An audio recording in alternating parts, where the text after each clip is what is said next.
ছবিটা যে শেষ হয়েছে এটাই সবচেয়ে বেশি আনন্দের। দুদু হাসানের এই ছবিটার সাথে আমরা 7 বছর আগে প্রথম কানেক্টেড হই, বাট এই নানা প্রতিকূলতার মধ্যে দিয়ে এই ছবি এগিয়েছে। কখনো শুট হওয়ার পরে বন্ধ হয়েছে, আবার শুরু হয়েছে, আবার বন্ধ হয়েছে, আলটিমেটলি শেষ হয়েছে, এটাই সবচেয়ে বেশি আনন্দ। ফাতেমা, আপনার চরিত্রটি কি একটু ডিসক্লোজ করা যাবে? আমার চরিত্রটা যে অবস্থায় প্রথমে ছিল বাস্তবতার নিরিখে সেরকম ভাবে শেষ পর্যন্ত থাকেনি। গল্পের প্রয়োজনেই প্রথম যে ড্রাফটটা নিয়ে আমরা শুরু করেছিলাম তখন এটার নাম ছিল দাহকাল। সেই গল্পটাকে পুরো চেঞ্জ করতে হয়েছে। আলটিমেটলি আমি একজন মুক্তিযোদ্ধা চরিত্র করেছিলাম, পরবর্তীতে সেই মুক্তিযোদ্ধাটা একজন অভিনেতা, এই সময়ের একজন অভিনেতা চরিত্র হয়ে সেখানে ফাতিমা চরিত্রটার একজন সহশিল্পী হিসেবে আবির্ভূত হয়েছে। এখানে সম্ভবত দুটি টাইম লাইন দেখানো হচ্ছে, এই কনসেপ্টটা নিয়ে একটু বলবেন কি? যে ডিরেক্টর যেহেতু ধ্রুব হাসান ভাই, উনি এইভাবে যে ভেবেছেন প্রেজেন্টেশনটা, এটা নিয়ে একটু বলবেন কি? ধ্রুব হাসানের গল্প ভাবনাটাই ডিফারেন্ট।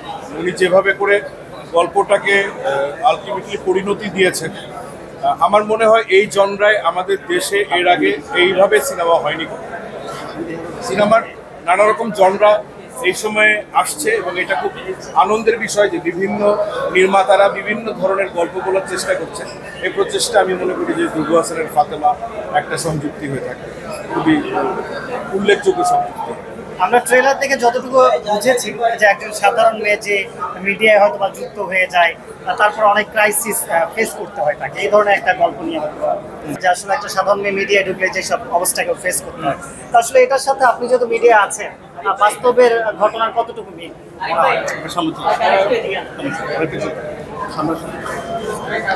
দেখেন, ফিকশন সবসময় ফিকশন, বাস্তবতার সাথে মিলানোর কোনো কিছু নেই। ফিকশনকে আসলে ফিকশনের মতো করেই দেখতে হয়। কিছু কিছু জায়গায় হয়তো বা বাস্তবতার সাথে সাচুর্য থাকতে পারে, সেটা সব জায়গায় যে সত্য এমন না। আমরা এখানে মিডিয়াতে বিভিন্ন ধরনের এক্সপিরিয়েন্সের মধ্যে দিয়ে যাই, যেগুলোর অনেক কিছুই ফিল্ম বা অন্য ফিকশনে আসে না, বা সেটা আসা খুব দরকারি তাও মনে হয় না। তো এই গল্পের প্রয়োজনে যতটুকু ফিকশনে করেছেন নির্মাতা এবং চিত্রনাট্যকার, সেই হিসাবে আমার কাছে মনে হচ্ছে এটা খুব ইন্টারেস্টিং একটা চিত্রনাট্য হয়েছে। যেহেতু আমাদের হলের সম্পদ এবং এটা থিয়েটার রিলিজ হচ্ছে, তো সেখানে আসলে হলের রিলিজটা আপনি কিভাবে দেখছেন, বা কাঙ্ক্ষিত ফলাফল পাবে কিনা যিনি প্রডিউসার রয়েছে?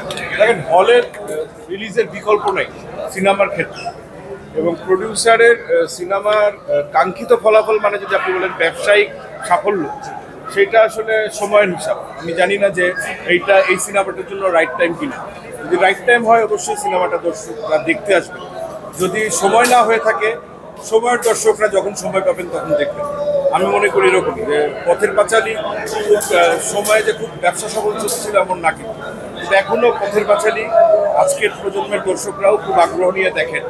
এই প্রজন্মের নতুন ফিল্ম অনুরাগী যারা আছেন তারা প্রত্যেকে খুবই মনোযোগ সহকারেই দেখেন। সেটা শুধু সত্যজিতের ক্ষেত্রেই না, আমাদের অনেক কাল ক্লাসিকের ক্ষেত্রেও এটা সত্য। তো ফাতেমা একটা ভালো সিনেমার প্রচেষ্টা হয়েছে, আমি বিশ্বাস করি। এটা যদি দর্শকরা দেখেন, আমার মনে হয় না তারা হতাশ হবে। দর্শকের উদ্দেশ্যে শেষে ফাতেমার জন্য যদি কোনো মেসেজ? ফাতেমার জন্য আলাদাভাবে কিছু নাই। প্রত্যেকটা বাংলা সিনেমা রিলিজ হলে আমরা যে প্রত্যাশা করি, আপনারা সিনেমা হলে এসে সিনেমাটা দেখুন, তাতে এই সিনেমার প্রযোজক পরিচালকরা আরও নতুন কোনো প্রজেক্ট নিয়ে আগানোর সাহস পাবে। সিনেমা হলের বাইরেও দেখার সুযোগ এখন আছে, কিন্তু আমরা আসলে সিনেমাটা করি সিনেমা থিয়েটারের জন্য।